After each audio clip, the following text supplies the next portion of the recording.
Jacob était aveugle, il était dans l'impossibilité de comprendre ce qu'il voyait, ce qu'il entendait.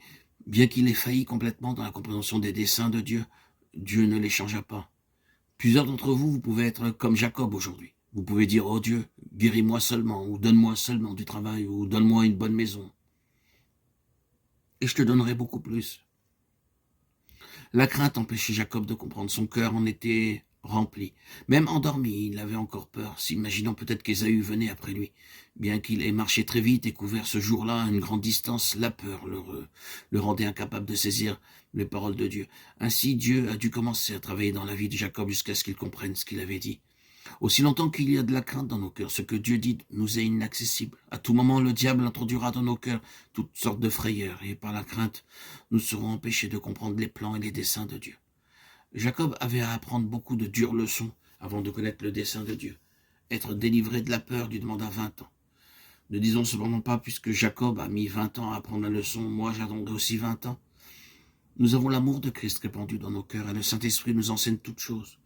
Aussi, nous pouvons en être entièrement et immédiatement libérés. Bien que cela fût incompréhensible pour Jacob, nous pouvons voir aujourd'hui que Dieu lui faisait connaître son plan très clairement. Cette nuit-là, Dieu dit à Jacob, regarde dans mon cœur et vois mes grands desseins pour toi. Et quand Jacob sortit de son sommeil, il prononça ces mots, dont la signification lui a échappé probablement. C'est ici la maison de Dieu et c'est ici la porte des cieux. Genèse 28, 17. Le Saint-Esprit avait placé ces mots dans la bouche de Jacob, mots signifiant qu'il voyait quelque chose qu'il ne pouvait décrire que par l'expression maison de Dieu. Il n'y avait pas de construction, mais Dieu disait à Jacob, je vais t'accorder une grande bénédiction. Mais tu ne connaîtras cela que quand tu comprendras ce qu'est ma maison et comment la construire. Alors, tu réaliseras ce que je te donne. La compréhension divine de la maison de Dieu permet de nous approprier et de recevoir des mains du Seigneur Jésus-Christ les grandes bénédictions qui sont les nôtres. Ce mot ne serait jamais oublié par Jacob. La maison de Dieu, et c'est pourquoi il appela l'endroit Bethel. Ces mots signifiaient non seulement un lieu que Dieu avait promis de lui donner, mais incluaient également toute la plénitude de sa promesse et de sa bénédiction. En toi et en ta postérité, toutes les familles de la terre seront bénies. Genèse 28, 14. Quelle promesse! En toi, toutes les familles de la terre seront bénies. En fait, Dieu déclarait, Jacob, dorénavant je ne donnerai de bénédiction à personne d'autre que par toi.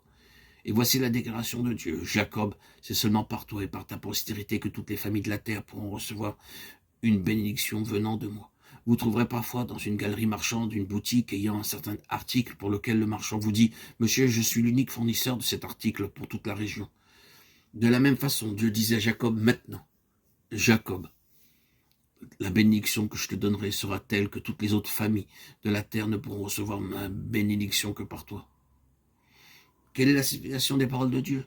Toutes les paroles de la Bible nous sont adressées avec la pleine autorité de Dieu. Vous ne rencontrerez jamais dans la Bible un mot inutile. Ce que Dieu dit, il exécute. En vérité, c'était le plan de Dieu que la bénédiction accordée par Dieu à tout homme le soit par le canal de Jacob. Aucune référence à la nourriture, aux vêtements, à l'argent ou à d'autres choses terrestres, non. Dieu parlait d'une bénédiction céleste pour l'Église d'aujourd'hui.